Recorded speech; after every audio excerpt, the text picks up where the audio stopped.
Ouais, salut à tous, c'est Sturi. Ah, ça régale tellement d'avoir un weekly en Europe. Car oui, pendant ces 3 prochaines semaines, WWE se met à l'heure européenne, avec des ambiances européennes. Et ça, quel plaisir de suivre les weeklies de WWE à un horaire européen totalement convenable et en direct. Eh bien, bonne nouvelle, la tournée européenne durera 3 semaines et pendant ces 3 semaines, tous ces événements seront diffusés sur Netflix en direct, visionnables depuis la France et la Belgique grâce à notre partenaire NordVPN.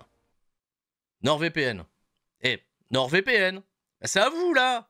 Dites son nom et il apparaît.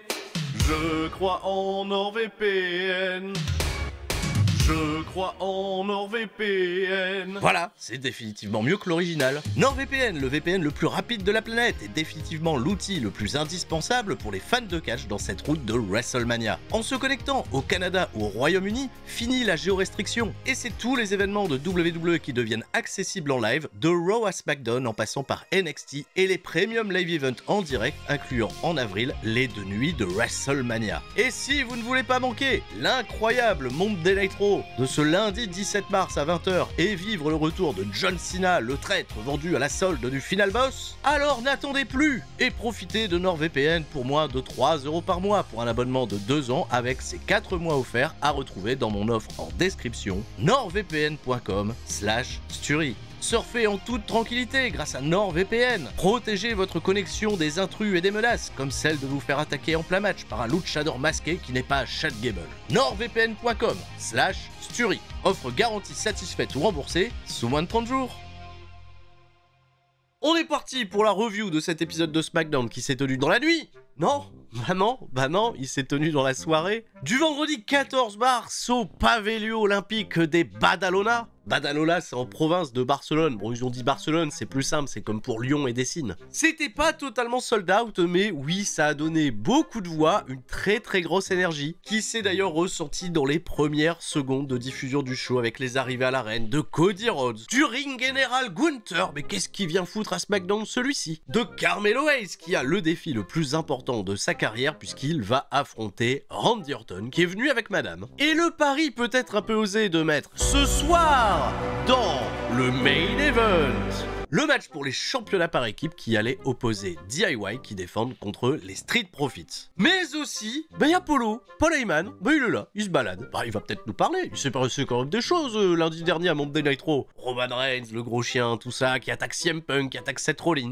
Alors on est curieux, que va nous dire Polo? Mais c'est pas Polo qui va ouvrir le show. Celui qui ouvre le show, c'est le nouveau champion des États-Unis, LA Knight. Yeah! Un accueil totalement princier pour le public espagnol. D'ailleurs, l'Espagne qui accueille pour la toute première fois un événement diffusé en direct de WWE. Petite émotion, bien évidemment. L'Espagne n'en est pas moins qu'une autre, une terre de catch, avec sa populaire émission Pressing Catch diffusée dans les années 90 et animée par un grand commentateur sportif qui nous a malheureusement quitté en 2019, monsieur, j'ai même envie de dire, Don Hector Del Mar, à qui, et c'est bien joli, les commentateurs espagnols ont rendu hommage. Bon, LA Knight sur le ring, il prend son temps. Hein. Ah bah non, il est en plein kiff, la foule elle chante olé olé. LA Knight, il a plaisanté sur le fait que le public était pas simple ce soir. Ah non, voilà, pas assez de bruit. Hein. Et il nous a fait un speech qui ressemblait vaguement à celui qui nous a fait la dernière fois que WWE était venu en Allemagne, hein, juste avant Bash in Berlin, où il était d'ailleurs le champion des États-Unis. En effet, c'est le champion des États-Unis, mais il a l'impression déjà que son règne qui reprend est déjà worldwide. Alors la question que tout le monde se pose, c'est qui se mettra en travers de son chemin, qui s'offrira une route vers WrestleMania pour peut-être ce championnat des États-Unis, s'il y est défendu. Eh bien, première petite surprise, c'est Jimmy Uso qui va répondre présent à l'appel. Jimmy qui interrompt LA Knight, il va dire ma route, elle va être très courte pour WrestleMania. Je suis pas venu pour te féliciter pour ta victoire LA Knight la semaine passée. Il est venu pour l'or qu'il a autour des hanches. Allez, Jimmy, run solo pour un titre secondaire certes, probablement inspiré par la dernière route de Jey Uso. Je ne dis pas non, mais bah oui, ça va pas être le seul. Musique de Solo Sikoa qui vient accompagné de Jacob Fatu et de Tama Tonga. C'est vrai que la démarche est assez étonnante. Jacob Fatu, on sentait qu'il avait pris le lead, mais c'est Solo Sikoa, sa musique, c'est lui qui prend le micro, c'est lui qui nous fait tout le speech en disant que quelqu'un d'autre mérite certainement bien plus que Jimmy Uso, qu'il qualifie du plus gros échec de sa lignée. S'il y a bien un homme qui mérite cette opportunité au championnat des États-Unis, c'est... Eh ben il va pas dire lui, il va dire Jacob Fatu.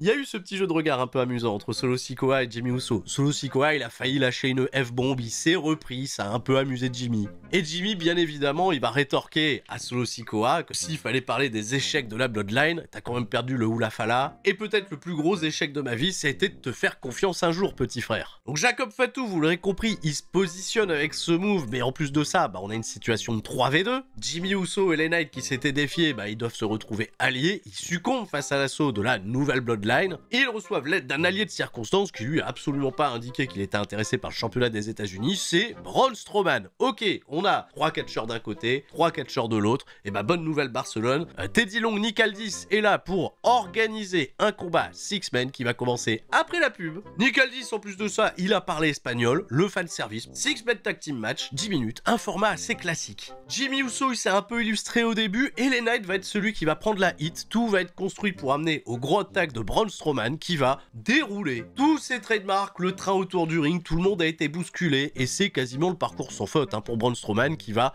conclure les débats d'un Power Slam sur Tama Tonga, remporter la victoire. Un match en effet qui peut être un petit peu moyen, mais c'est pas ce qu'on va retenir. On va retenir l'excellente ambiance dans laquelle il s'est déroulé. Et on va surtout retenir l'aftermatch. Solo Sikoa qui est venu en scred récupérer sa hit et porter un Samoan Spike à Braun Strowman. Et les Knights, yeah, il est parti se bagarrer avec Solo Sikoa jusqu'à dans le public. Jimmy Uso, malheureusement, il s'est fait maîtriser par Jacob Fatu qui avait un boulevard pour aller, encore une fois, massacrer le monstre au-dessus des monstres. Par une série de moonsault avec un public qui en réclamait toujours un peu plus. Les fans sont totalement en délire quand Jacob Fatu fait ce genre de séquence. Il est en effet rapatrié par quelques arbitres sur la rampe d'entrée. Il décide de faire demi-tour et de foncer tête baissée sur un Braun Strowman qui va foutre à travers la barricade. Ce qui était très rigolo dans cet angle, c'est le caméraman qui a dû courir aussi vite que Jacob Fatu pour le suivre dans son mouvement. Je me suis posé la question, à tous les coups le caméraman il partait en spire avec eux. Plus tard dans le show, Jacob Fatu, bien évidemment, il va défier Braun Strowman pour un nouveau match entre les deux, mais ce ne sera pas WrestleMania, ce ne sera pas le programme de WrestleMania puisque ce match a été officialisé pour le SmackDown de la semaine prochaine qui se tiendra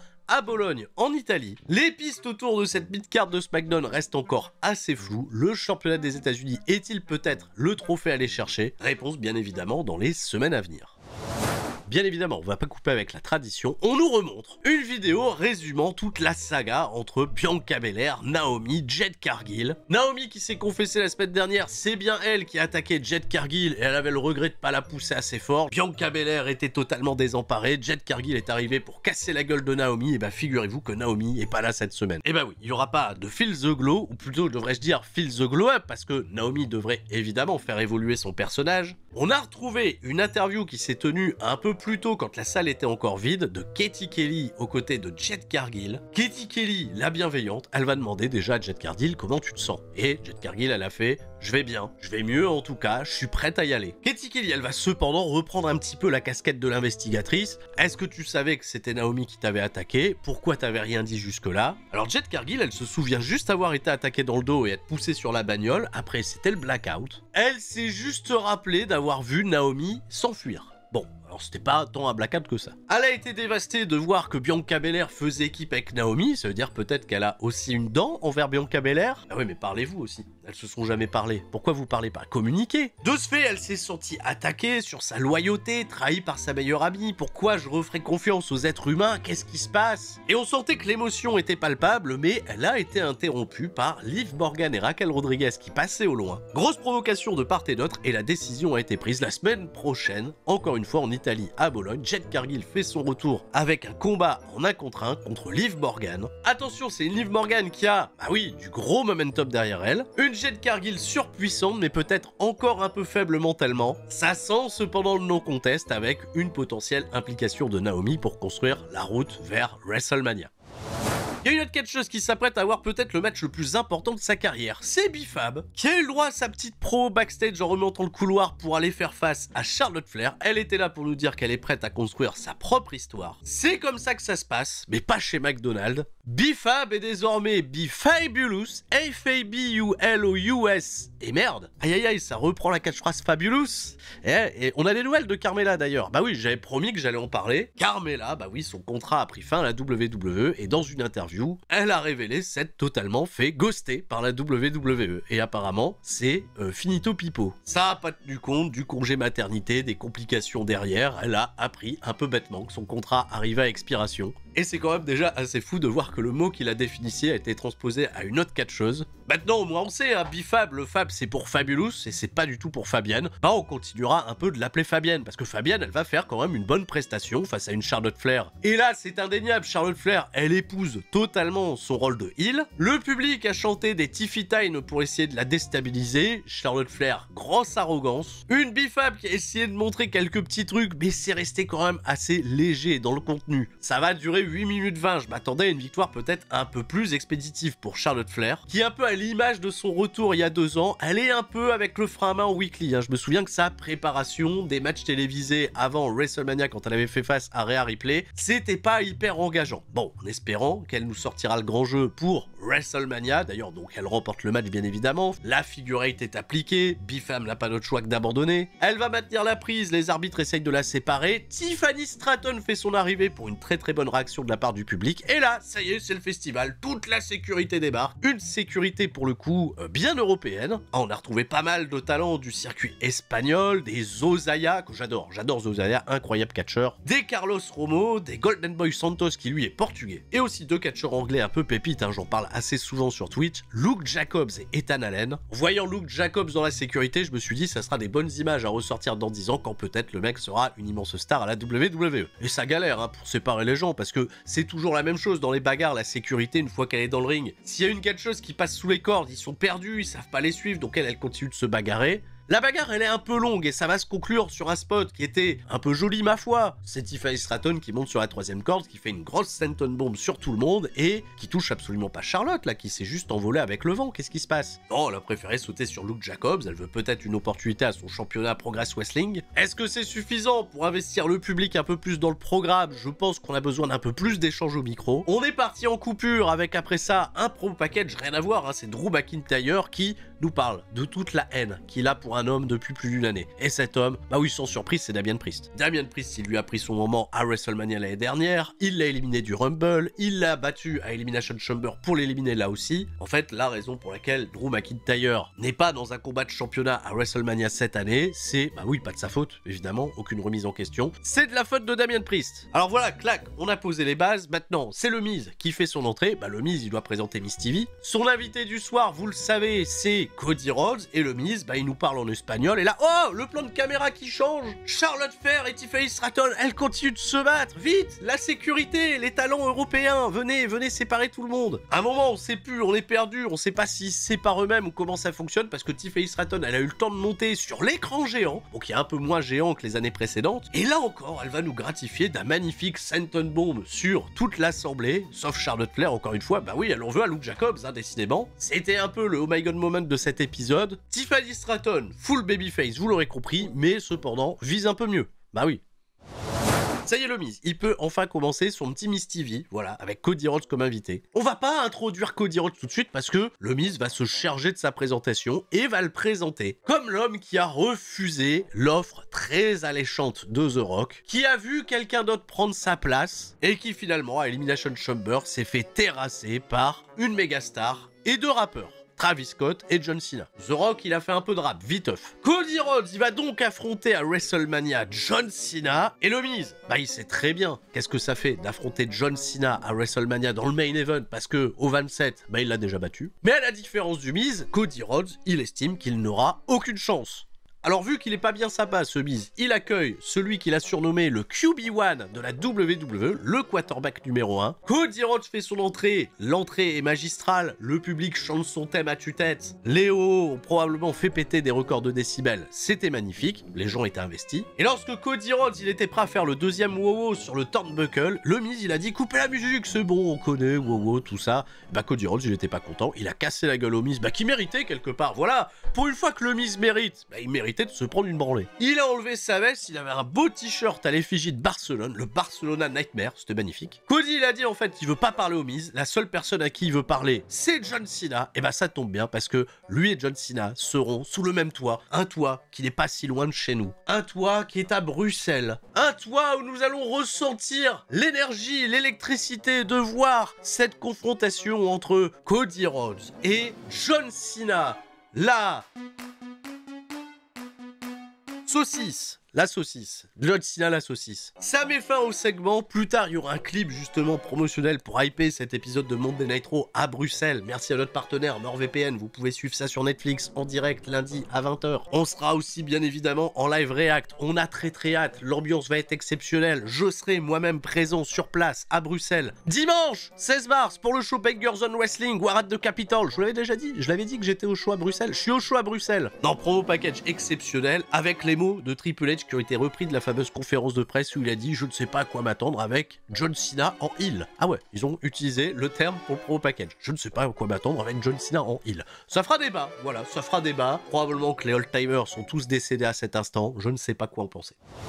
On a un promo package d'une silhouette masquée. L'air d'y avoir des flammes derrière. Bon, on sait que tout ce qui sait, voilà, c'est Rey Fenix, le frère de Penta, qui va pas rejoindre Penta à Monday Night Raw. Visiblement, Phoenix, on est en train de le hyper pour une arrivée future du côté de SmackDown. Ce qui est un, je trouve, plutôt bon choix. On va lui souhaiter le même succès qu'a connu Penta. Il y a de la place comme Jaja dans la mid-card pour faire des grosses acrobaties, alors bonne chance à lui. Je ne sais pas quand il débutera. Le promo package est joli. Ah, et si vous connaissez pas Rey Fenix, bah juste, c'est un crack. Qu'est-ce que tu veux que je te dise de plus? Il est trop fort, voilà. C'est peut-être un des meilleurs luchadors de sa génération. Il est dans un registre différent de celui de Penta. Il a en effet un personnage peut-être moins captivant que celui de son frère, mais acrobatiquement, il est tout simplement l'un des meilleurs au monde. On a également une petite vidéo backstage un petit peu plus tôt dans la soirée où Nick Aldis, il engueule Shinsuke Nakamura d'avoir craché son mist là dans la gueule de l'arbitre. Normalement, il est suspendu, voilà, il lui fait les gros yeux. Nakamura, il lui répond en japonais. Oh là, il a pas l'air gentil, Nakamura. On sait pas ce qu'il a dit en japonais. Moi, je parle pas japonais. Le problème, c'est que je parle pas espagnol non plus, parce que Damien Priest, il arrive, il a fait hola. Ah non, il a pas dit hola, mais il a parlé espagnol à Nakamura. La tension allait monter, et le pauvre Nick Aldis, il a fait bah ouais, mais là, je sais pas ce que vous me racontez, je parle pas espagnol. Mytho! Tout à l'heure, il a parlé espagnol pour introduire le show avec le Six-Man Tag Team Match. Qu'est-ce qui lui arrive à celui-ci? Menteur!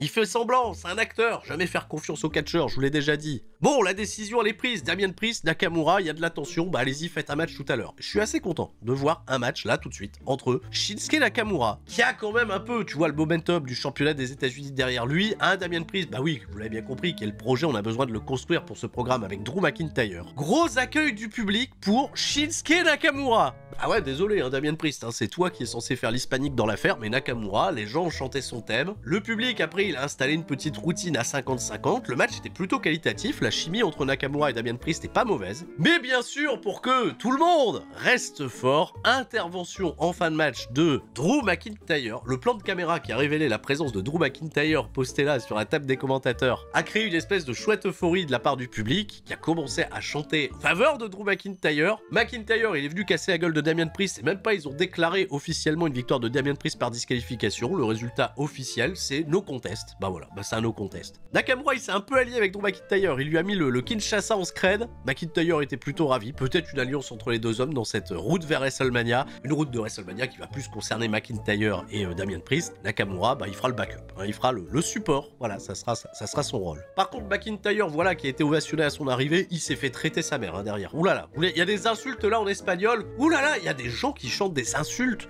dans les stades. Oh, mais c'est pas bien. Mais faut pas faire ça. Et il a fait le spot à la Jacob Fatou, tu vois, il a fait mine de se barrer, il a fait demi-tour, le caméraman l'a suivi, bon là c'était dans le ring, il a mis un Claymore Kick. C'est vrai que ça fait deux assauts qui se ressemblent un petit peu, et là bizarrement, bah y a pas Zozaya, Luke Jacobs, tout ça pour les séparer. Bah non, eux ils étaient occupés avec Tiffany Stratton et Charlotte Flair. Voilà, on peut pas avoir double emploi pour les extras. Grande question d'ailleurs, qui seront les extras si on a lundi à Monday Night Raw pour séparer la bagarre entre John Cena et Cody Rhodes? Hein, c'est... Alors à ce sujet, excusez-moi de vous déranger. Oh, c'est pas vrai. Michel, mais vous êtes là. Non mais c'est l'happening le plus fou de la chaîne. On vous a pas vu depuis le mois de juin. On vous pensait capturé par des scénaristes là. Alors pour votre information, je suis Michel Sécurité. Oh non, c'est reparti. Équipier du service de sécurité de la WWE depuis beaucoup d'années. Mon rôle sur cette tournée européenne est de travailler avec les meilleurs équipiers en sécurité de ce continent. Là où les règles de WWE sont dépassées, nous intervenons avec rapidité et efficacité de type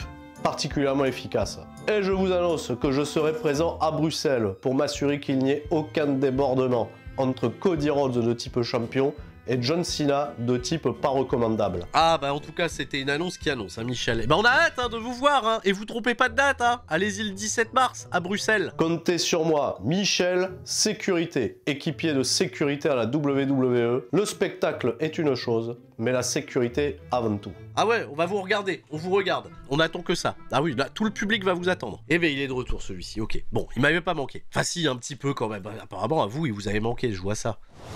Les bricoleurs DIY interviewés par Katie Kelly. Ils affrontent les Street Profits ce soir, ils remettent leur titre en jeu. Il y a les Motor City Machine Guns qui arrivent et qui disent « Ouais, les bricoleurs, on sait que vous gagnez vos titres en grugeant, vous nous avez pris les titres, vous avez grugé, on sait très bien, vous prétendez la meilleure équipe, blablabla. Bah ouais, mais bon, les Motor City Machine Guns, prenez votre ticket parce que c'est les Pretty Deadly, les futurs challengers, qui affronteront les vainqueurs pour les titres par équipe, on sait pas quand, probablement que ça se fera... Pas la semaine prochaine, mais la semaine d'après, ce serait pertinent à Londres, étant donné que les Pretty Deadly sont anglais. Bah ouais, ça ferait bien les affaires de tout le monde. Juste la tension allait monter, on est passé à autre chose. Randy Orton, en coulisses, qui se prépare pour son combat contre Carmelo Hayes. On a aperçu dans le public Lamine Yamal, le joueur du FC Barcelone. Incroyable, les connexions se font. Ah ouais, et grosse connexion avec le milieu du soccer pour WWE. Ah ouais, ils viennent de sortir une collection de ceintures à l'effigie des plus grands clubs européens. À ma grande tristesse, il n'y a pas le Racing Club de Lens, il y a la ceinture de Paris, voilà, ça coûte 600 balles quand même pour ce truc-là. Ah ouais, quand même, ah ouais. Voilà, le clin d'œil est là, la ceinture du Paris Saint-Germain, WWE. Bah écoutez, dans quel monde on vit ça, et le retour de Michel Beaujolais. Et bah dis donc. Ah non, Michel, sécurité. Bon, Lamine Yamal, bien évidemment, il doit être ravi de voir Randy Orton. Bah pas tout de suite, parce que d'abord, backstage, Chelsea Green et son service de sécurité désormais composé de Alba Feu et de Piper Niven. Katie Kelly, elle est très sollicitée, elle se fait engueuler presque, hein, parce que Chelsea Green, elle dit, regardez, je suis championne des États-Unis, on m'oblige à faire des combats hardcore, à me mettre en danger, et je réponds toujours présente. Il y a Zelina qui est arrivée, bien évidemment, elle est intéressée par ce championnat des États-Unis, mais elle va devoir, avant ça, passer par Piper Niven, qui l'a défiée pour un combat la semaine prochaine, ce que Zelina Vega a accepté. Et c'est historique, les amis. Ah bah oui, Piper Niven, Zelina Vega. C'est une affiche qu'on va revoir. Bah oui, Piper Niven contre Zelina Vega, c'est le rematch de la première finale du Queen of the Ring.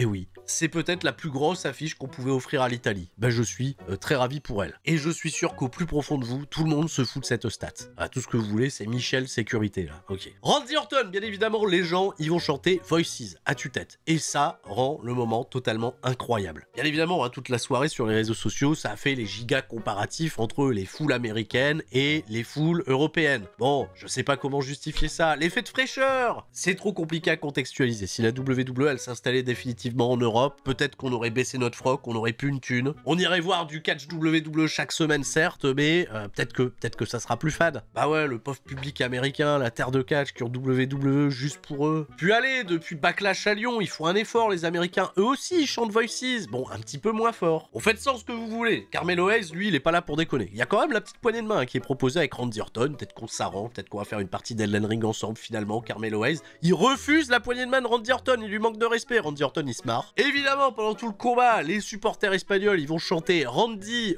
Matalo.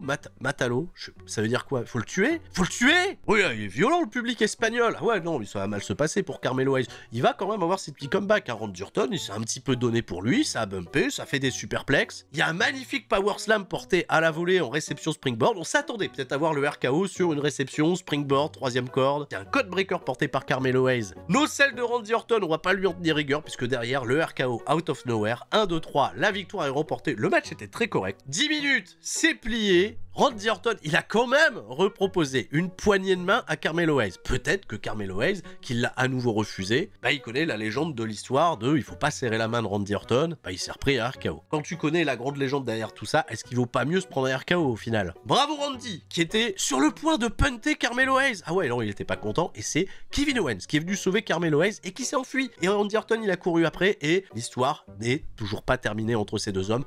Rien n'a été officialisé pour WrestleMania, mais Randy Orton, sa quête, c'est d'aller chercher Kevin Owens. On est de retour de la publicité, et là, on a un pro package, du noir, de la fumée, et le chiffre 4 qui apparaît. Alors, le chiffre 4. Il y a un bout du chiffre 4 qui est un peu caché par la fumée. Alors, évidemment, j'ai pensé peut-être à un A, Et on va arrêter de faire des mystères, puisque tout internet s'enflamme sur un potentiel retour de Aleister Black, et je tiens à vous dire que oui, c'est pas déconnant, ça ferait sens. Ah oui, déjà parce que Aleister Black, il est free agent, que toute la mystique, voilà, le noir, la fumée, le 4, qui pourrait être la A également, je ne sais pas dans quel langage, ou peut-être le fameux chapitre 4. Ah oui, des fameux contes du Dark Phaser. Ah, le Dark Phaser, peut-être qu'il revient pour faire son truc, la Dark Phaser qu'ils ont pas écrit la première fois. Quoi qu'il en soit, on a ce clip, on a un 4, après Ray Phoenix, peut-être Aleister Black, peut-être quelqu'un d'autre, peut-être les Forcemen, peut-être les Métafours, peut-être une annonce subtile d'un stream à 4 sur MyGM avec Monsieur Hawking, Univers Catch et Trav, comme ça on sera 4. Dites-moi ce que vous en pensez en commentaire, moi j'avance avec la suite du programme, parce qu'il y a Gunther qui est là. Ah ouais, Gunther, il est venu, slibard, ceinture, apparemment il est venu catcher, hein, le frérot. Gunther, bien évidemment, content d'être en Europe, content d'être en Espagne, mais il aurait préféré être à Madrid. Il lâche un petit à la Madrid, voilà, pour chambrer les supporters barcelonais. C'est mignon, fallait bien que quelqu'un la fasse. Comme d'habitude, on va pas changer de disque, ça défonce Jey Uso, les gens qui font hit, tout ça, c'est pas intéressant, ça n'apporte rien. Et Gunther, il veut profiter d'être en Espagne, parce qu'il a entendu parler d'un certain gamin, traduction littérale de Hey Kid, et Hey Kid El Niño Anonimo est actuellement, bien évidemment, l'un des catcheurs espagnols les plus populaires. La bonne nouvelle pour WWE, c'est qu'ils l'ont déjà signé il y a quelques temps, et Hey Kid, qui désormais n'est plus Hey Kid, il s'appelle Axiom, il est masqué, c'est la moitié des champions NXT, et bien oui, c'est un challenge de Gunther qui propose à Hey Kid de faire son arrivée au ring, et laisse tomber, le move est brillant, la pop est légendaire. Et vous l'aurez compris, on n'avait rien demandé, c'était la belle surprise, on va avoir un combat entre Gunther d'un côté, Axiom de l'autre. C'était un incroyable feel-good moment, évidemment. Axiom, on se dit, la différence de gabarit, il va pas avoir de chance, et pourtant, il commence très très bien, il esquive tous les atémis de Gunther, il se place, il est prêt, il est porté par un peuple. C'est super bien de faire briller les talents locaux dans ces positions d'underdog, s'ils peuvent gagner à la fin, c'est encore mieux. Je pense bien évidemment à Mansour, en Arabie Saoudite, et son fameux match contre Cesaro, qui pour moi est un gros classique. Et bah c'est exactement le même scénario pour Axiom, avec un Gunther qui s'est quand même bien donné pour le faire briller, mais malheureusement ça ne sera pas suffisant, il y a quand même eu cette near fall hallucinante après la première powerbomb de Gunther qui va faire sauter le plafond du Pavelio olympique de Badalona. Voilà, j'ai dû le relire hein, parce que j'avais oublié. Ça a clairement été mon moment préféré du show. Bien évidemment, Gunther va remporter la victoire. Axiom ne pouvait pas faire le poids sur la longueur, il pouvait pas tenir la distance. Et Gunther, pour s'attirer encore plus de hits, pour mettre la grosse clim générale, il a continué d'appliquer la slipper sur le pauvre Axiom. Pas de Jey Uso, pas de hit. Ce soir, à SmackDown, on attendra les prochaines échéances. Peut-être ce lundi à Bruxelles. Peut-être que lundi à Bruxelles, c'est Mike D ou c'est Ricky Sosa qui viendront affronter Gunther. On leur souhaite, bien évidemment. Non, vraiment, j'insiste, le move était brillant. Peut-être même un peu trop. J'aurais bien aimé que ça soit le main event parce que, bah oui, après ça, l'ambiance va commencer un petit peu à retomber. Parce qu'après ça, c'est Paul Heyman qui vient au ring. Avant ça, évidemment, on nous a montré tout ce qui s'est passé à Monday Nitro, Roman Reigns, le match en cage, hop, stomp sur Rollins, on attaque CM Punk qui faisait un câlin, Paul Heyman, Roman Reigns il a pas aimé, le Big Dog est de retour, mais même si le public espagnol il a chanté OTC, bah l'OTC il est pas présent à SmackDown. Il sera pas présent à Raw la semaine prochaine, ils l'ont annoncé, il sera présent à Bologne en Italie. D'ailleurs aussi à Bruxelles, apparemment c'est confirmé, c'est officiel, pas de CM Punk. Bah ouais, je suis désolé, j'ai pas que des bonnes nouvelles à vous apporter. Apparemment CM Punk il a annoncé qu'il serait pas à Bruxelles, il a donné la liste des événements européens auxquels il serait présent. Il n'y a pas Bruxelles dans la liste, que voulez-vous? Il y a Michel, apparemment, hein, il y a Michel Sécurité, voilà. Qu'est-ce qu'il raconte Paul Heyman? Polo, bon il a présenté Roman Reigns, le Wiseman, tout ça, voilà, le chef tribal. Il a dit je vais faire court, hein, j'ai 2 sujets à aborder. Je vais pas prendre mon temps comme un certain architecte, on l'a bien compris, il aime pas Seth Rollins. Il dit que c'est un jour spécial aujourd'hui, c'est le jour du chef tribal. Alors en quoi c'est le jour du chef tribal? Parce que c'est le vendredi 14 mars, la date de sortie officielle de WWE 2K25. Il a dit vous n'allez pas jouer tout de suite, hein. Par contre, vous regardez SmackDown, après SmackDown, vous allez acheter le jeu, vous jouez au jeu, mais pas maintenant. D'abord, c'est ma promo. On m'écoute. Vas-y, donne des ordres. Donc, en tant que chef tribal, qui est la couverture de 2K25? Il a répété 1 milliard de fois, il était saoulant. Il a dit qu'il connaît aussi très très bien une autre personne qui était la couverture de 2K. Et bien sûr, c'est CM Punk. Pas de bol, Paul Heyman. C'était pas encore 2K qui détenait la franchise des jeux WWE à ce moment-là, c'était encore THQ. Par contre, Seth Rollins, lui, il a été la cover de 2K. Mais quoi qu'il en soit, c'est pas le CM Punk Day aujourd'hui, c'est le Roman Reigns Day. Il y a Rousseff quelque part qui doit se dire ça va quoi, on est en train de me faire de l'appel du pied, qu'est-ce qui se passe? Et encore plus, ça ne sera jamais le Seth Rollins Day. Et là, les gens ont commencé à chanter oh, oh, oh, oh. Paul Heyman, il a dit qu'il aimait pas cette chanson. Non.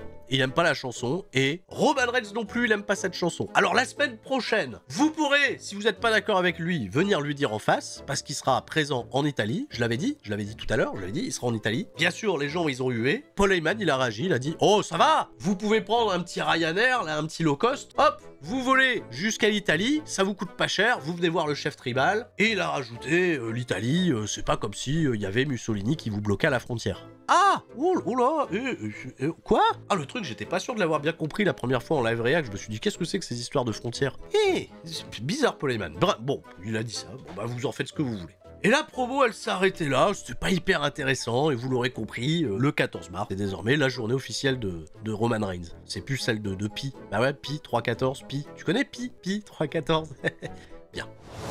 Les Street Profits, on va remonter le couloir pour aller affronter Johnny Gargano et DIY, mais pas tout de suite. D'abord, un promo package pour nous dire que Backlash, ça y est, on a enfin la date, on a enfin le lieu, ça sera le 10 mai. Et c'est pas au Mexique, c'est à Saint-Louis, Missouri. Tiens, qui vient de Saint-Louis? Randy Orton, très intéressant. On est reparti backstage, on a retrouvé qui? Jimmy Uso, qui va être rejoint dans les coulisses par un certain Gunther. Et je l'attendais, la petite confrontation de Jimmy Uso-Gunther, ça tombait bien. Gunther, il a dit à Jimmy, étant donné que moi aussi, tu vois, j'ai un petit frère. Bon, vous êtes des frères jumeaux, donc en fait, je vais nulle part avec tout ça. Mais j'ai bien compris, Jimmy Uso, que entre toi et Jay, c'est toi le plus mature. Alors, je compte sur toi. Va dire à Jay que s'il reste obstiné là, avec sa route, me battre à WrestleMania, il fonce dans le mur. Et j'aimerais lui éviter ça. J'aimerais éviter de faire qu'il soit embarrassé. Fais ça pour moi, Jimmy. Tu peux lui parler, sois raisonnable. T'es le mec le plus mature des deux. Gunther, il était persuadé que son discours, ça allait fonctionner. Jimmy lui a dit hit. Général, rien du tout. WrestleMania, Jey Uso, il te prend ta ceinture. Let's go. Gunther, il était vexé. Il a dit, Jimmy, t'es pas mature. Et voilà. Fin du segment. On a hâte de voir Gunther revenir casser la gueule de Jimmy très très fort. C'était bien joué.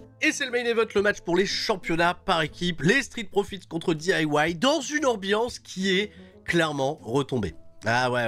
Passer après Axiom Gunther, c'était compliqué. Paul Heyman avec ses lines un petit peu étonnantes, c'était compliqué. Je suis content que WWE ait quand même tenté le coup, c'est quand même un match pour les championnats par équipe, et ça va, en plus de ça, se conclure par un beau moment. Il va y avoir de très très belles manœuvres, un gros effort des Street Profits pour toujours rester au contact et dans la compétition, avec un Angelo Dawkins qui rayonne totalement sur son hot tag et qui nous gratifie d'un... Oula, il a fait le sioux de... Il a fait le truc de Cristiano Ronaldo à Barcelone, c'est rigolo. Les gens, ils étaient peut-être pas content. Il se cache pas, Angelo Dawkins, c'est un supporter madrilène. Angelo, il va résister Nearfall compte de 2 après le combo Fairy Tail Super Kick. Le Meet in the Middle va échouer et les Street Profits vont conclure les débats après le combo Spinebuster et le Frog Splash du haut des cieux de Montesford. 1, 2, 3 et ça faisait 4 ans. Bah, c'était peut-être ça le chiffre 4. Ça fait 4 ans. La fumée en plus, la fumée. Et bah depuis 4 ans, les Street Profits n'avaient pas retouché l'or de WWE. Et la route de WrestleMania est de ce fait encore une fois totalement relancée puisque nous avons des nouveaux champions qui iront peut-être, je dis bien peut-être, affronter les Pretty Deadly en Angleterre pour leur offrir leur beau moment. Et peut-être qu'encore une fois, les titres vont changer de main. Et vu que personne ne se mettra d'accord, on fera peut-être ce gros multi-man match à WrestleMania avec toutes les équipes impliquées. Carmelo et le Miz, hop, on les rajoute. Une belle conclusion pour cet épisode de SmackDown en Europe.